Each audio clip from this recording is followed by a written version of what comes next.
ఈరోజు ప్రతి ఒక్కరూ కూడా డిఎస్సి అభ్యర్థులు ముఖ్యంగా గుర్తుపెట్టుకోవాల్సింది 1998లోను 2008లోను ఆ డిఎస్సి అభ్యర్థులు కోర్టుకెళ్ళి ఉద్యోగాలు రాక ఎంత అవస్థలు పడ్డారో 7800 మందికి వాళ్ళు సబ్జెక్ట్ టీచర్లుగా ఉద్యోగాలు ఇవ్వటం జరిగింది.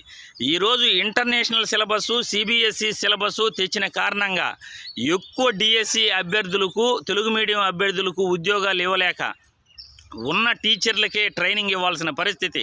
ఎందుకంటే ఒక అభివృద్ధి జరుగుతూ ఉంది కాబట్టి మీరు కూడా ఓర్చుకోవాలి. ఎందుకంటే ఆ ప్రభుత్వ బడుల్లో ఇంగ్లీష్ మీడియం, డిజిటల్ క్లాసులు, సిబిఎస్ఈ సిలబస్సు, ఇంటర్నేషనల్ సిలబస్ను కూడా జగన్మోహన్ రెడ్డి తీసుకొచ్చి పేద విద్యార్థులందరికీ కూడా మంచి విద్య అందించాలి, వాళ్ళ భవిష్యత్తు ప్రపంచ స్థాయితో పోటీ పడాలి అనే విధంగా ఈరోజు విద్యా వ్యవస్థలో సంస్కరణలు తీసుకువచ్చాడు. అటువంటప్పుడు ప్రతి టీచర్ కూడా ఇంగ్లీష్ మీడియం బోధించాల్సి ఉంటుంది. ఈరోజు 14,219 పోస్టులను ఇప్పటి వరకు ఈ 4.5 ఏళ్లలో జగన్మోహన్ రెడ్డి టీచర్ ఉద్యోగాలు భర్తీ చేయటం జరిగింది. ఆయనకు అవకాశం ఉంటే మరిన్ని ఉద్యోగాలు కూడా భర్తీ చేస్తాడు. భర్తీ చేసిన ఉద్యోగాలు ఆల్రెడీ టీచర్గా ఉన్న వాళ్ళకి ట్రైనింగ్లు ఇవ్వాల్సిన పరిస్థితి ఈరోజు ఉంది కాబట్టి ఎక్కువ పోస్టులు ఆయన ఫిలప్ చేయలేకుంటున్నాడు. ప్రతి అభ్యర్థి గుర్తుపెట్టుకోవాలి, 2.5 లక్షల ఉద్యోగాలు జగన్మోహన్ రెడ్డి ఇచ్చాడు. ఈరోజు ప్రజలందరూ కూడా ఈరోజు సంక్షేమ పథకాల ద్వారా వాళ్ళ బిడ్డలను చదివించుకుంటున్నారు.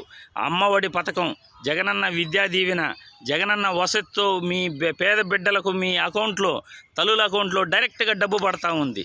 ఈరోజు జగనన్న విద్యా కానుకతో మీ బిడ్డలకు పుస్తకాలు, యూనిఫామ్, సాక్సులు అన్నీ కూడా స్కూలు తెరవకముందే ఇస్తున్నారు. జగనన్న గోరుముద్దతో మీ బిడ్డలకు మంచి ఆహారం, రాగి జావా మీ బిడ్డలకు పెడుతున్నారు.